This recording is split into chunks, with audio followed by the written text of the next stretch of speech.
Bonjour, nous sommes le 23 février 2020. Comme vous devez le savoir, dans un mois, vous serez appelé à renouveler le maire de Toulouse pour les Toulousains et les maires des communes voisines pour les autres. Voilà.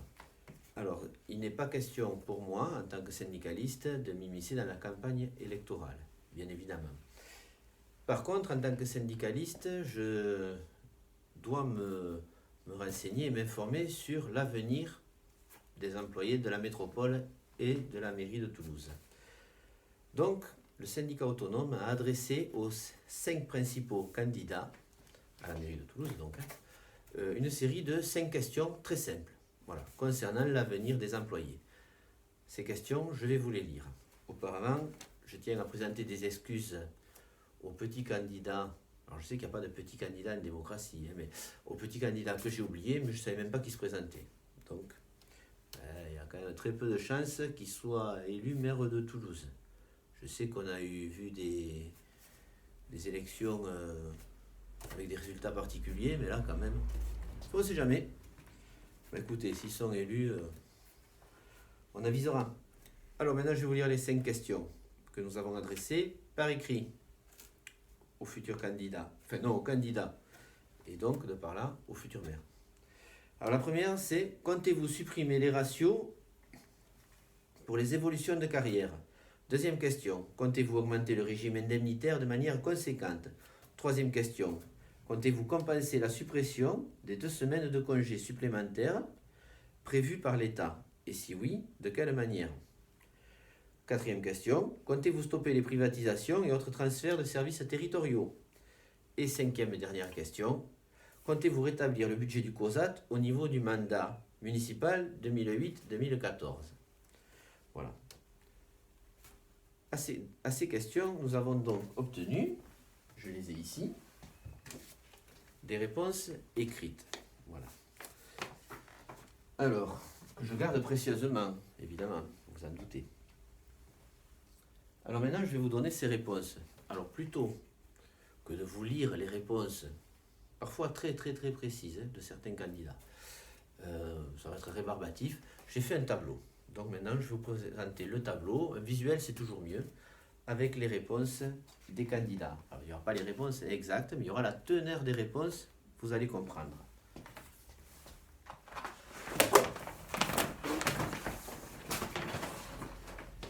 Voilà.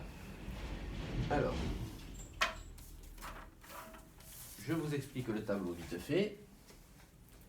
Ici, les têtes de liste: Monsieur Antoine Maurice, Monsieur Quentin Lamotte, Madame Nadia Pelfig, Monsieur Franck Berzotto, Monsieur Cohen-Pierre et Monsieur Jean-Luc Moudenc.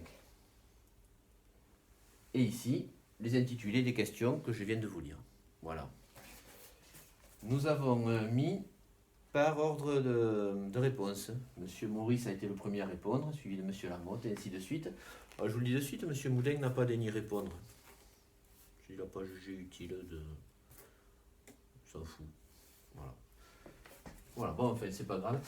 De toute façon, oui, je dis c'est pas grave, puisque comme c'est le maire sortant, nous connaissons les réponses aux questions.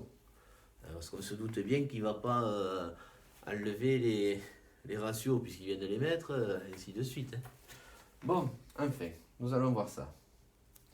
Donc, voici les réponses. Alors, la légende. Je sais pas si ça se voit, oui, à l'écran. Voilà, j'ai pris, pour que ce soit beaucoup plus simple, la signalisation routière. Donc, un rond rouge, c'est une réponse défavorable aux employés, enfin pour les employés. Un rond orange, c'est une réponse moyenne, un peu alambiquée, un peu mi-chèvre, mi-grézelle, je ne sais pas comment on dit. Et verte, c'est une réponse très bonne. Ensuite, dans cette colonne, là, je convertirai ces couleurs en points. Vous voyez? Donc, une réponse rouge vaudra 0 point, bien sûr. Une orange, 1 point. Et une verte, 2 points. Alors, on y va. Je vais vous rappeler les questions. Après, vous verrez qu'il y a des petites subtilités auxquelles je n'avais pas pensé. Mais des candidats y ont pensé. Comme quoi, des fois. Alors, la première question, je vous la rappelle. Comptez-vous supprimer les ratios pour les évolutions de carrière? Voilà, ils sont tous d'accord. Sauf M. Moudenc. Hein. Enfin, je pense. Ils sont tous d'accord pour les supprimer, pour supprimer cette hérésie. Voilà, voilà, on reviendra au 100%, c'est-à-dire que dès que vous aurez droit à votre grade, sauf bien sûr, sauf si vous avez fait une bêtise, hein, mais ça c'est normal, ça se discute en commission administrative paritaire après. Bon, là au moins l'affaire est claire. Deuxième question, comptez-vous augmenter le régime indemnitaire de manière conséquente? Alors, monsieur Antoine Maurice et monsieur Lamotte, c'est oui. Et les autres, bah, c'est oui aussi, hein. Mais c'est en fonction du naninana, ça discute un peu. Voilà, donc on ne leur a pas mis un vert. Eux, c'est oui, c'est clair. Bon, et là vous voyez, j'ai mis une petite annotation, 1-1, y compris à Madame Pellefigue, où la réponse est mi-figue, mi-raisin, voilà, c'est ça l'expression. Pas mi-chèvre, mi-raisin. Mi-figue, mi-raisin, voilà. Alors c'est quoi ce petit 1? Eh bien c'est parce qu'ils ont pensé à quelque chose auquel je n'avais pas pensé, c'est qu'ils vont, eux, ces candidats, vont même restaurer le régime indemnitaire pour les stagiaires.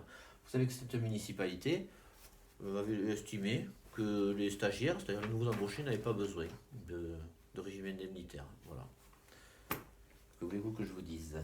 Donc eux, c'est sûr qu'ils ne vont pas le remettre. Hein. Mais eux, là, les trois premiers, M. Antoine Maurice, M. Quentin Lamotte et Mme Nadia Pellefigue, en plus ont pensé à ça. C'est très bien. Alors, ça ne ferait pas un bonus au calcul final, hein, parce que je n'ai pas passé mon dimanche à faire des calculs, mais c'est bien, c'est une bonne chose, voilà. Alors, je n'ai pas posé la question à M. Biasotto, à Franck Biasotto et à M. Pierre Cohen, parce qu'on était un peu...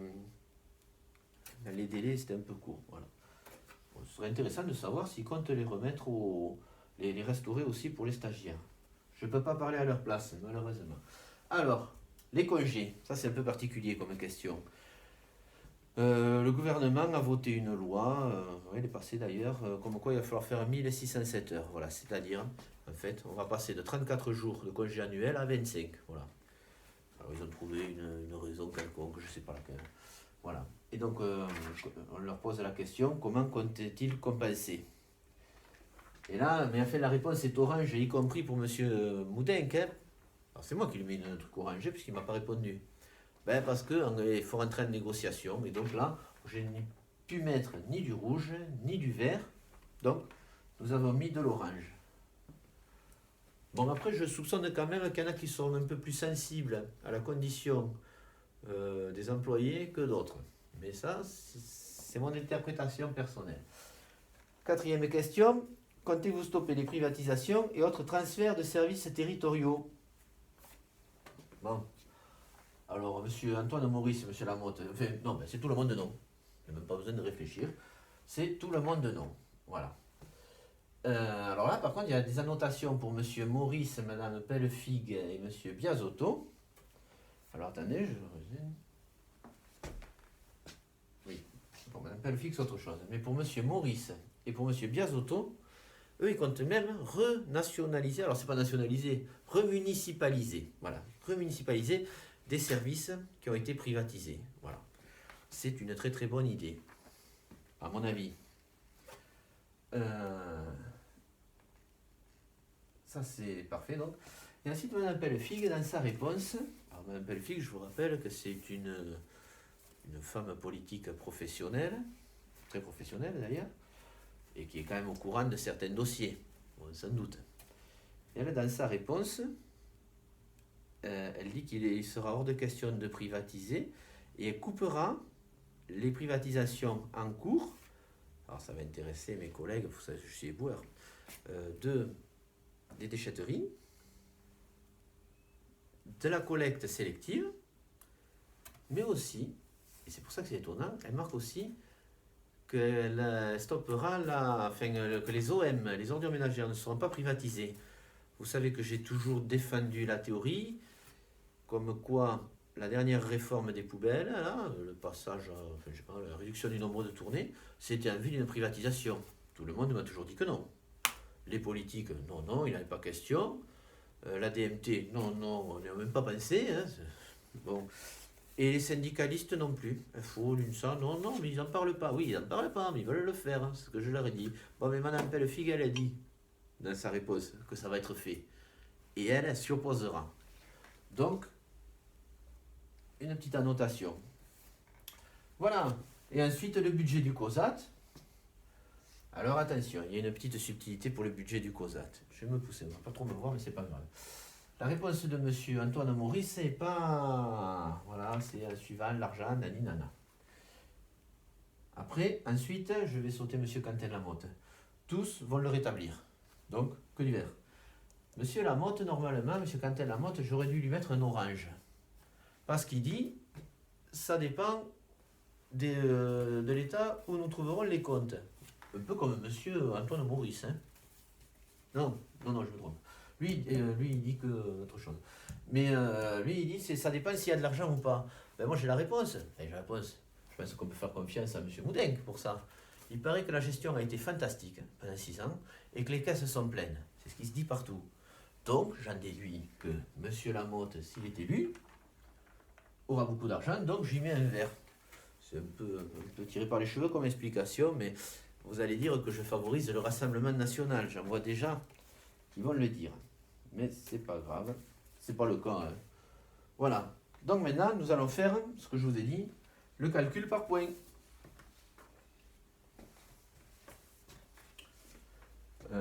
Bon, évidemment, monsieur Moudin, je ne précise pas que pour le COSAT, il ne va pas revenir l'argent. Hein.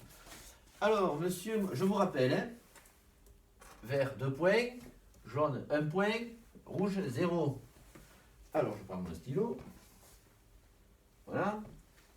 Alors, pour monsieur Antoine Maurice, ben, ça fait 8 à la fin. Hein. 2 et 2, 4, 5, 6, 7, 8. Monsieur Lamotte, alors ça fait 9. Je vous rappelle, hein, 9 avec une interprétation. Là, hein. C'est plus proche de 8 que de 9. Mais je mets 9. Allez. De toute façon, c'est moi qui fais le tableau, je fais ce que je veux. Madame Pellefigue, faites le calcul, est à 8. C'est très bon, hein, parce que je vous rappelle que c'est sur 10. C'est très bonne note. Hein. J'étais pas noté comme ça à l'école, moi. Monsieur Biasotto, pareil. 8. Ainsi que monsieur Cohen. C'est juste la répartition des points qui changent. Voilà. Et monsieur Moudin, bon, alors, toujours pareil, ça c'est mon interprétation. Mais au moins, il n'est pas Fanny. Voilà, il ne sera pas obligé de payer à boire. Et puis, comme c'est le maire... Alors, donc, ça fait 1. Hein. Et donc, comme c'est le maire sortant, eh bien, je lui accorde un point. Ouais, c'est la prime au sortant, ça s'appelle. Voilà. Donc, il a 2. Des mauvais esprits me diront qu'avec une note comme ça, il peut redoubler. Mais est-ce qu'il va redoubler son mandat? On verra bien. Réponse fin mars. Voilà. Voilà. Donc, je me remets de mon côté. À vous de voir vers qui se portera votre voix. Voilà.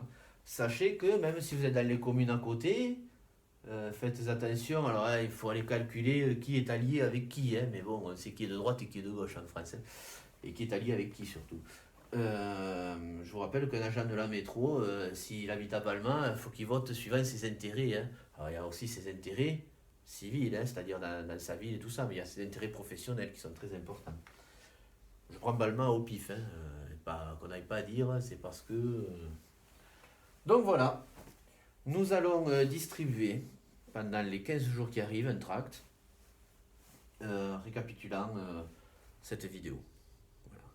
Et comme ça, vous pouvez vous faire une idée.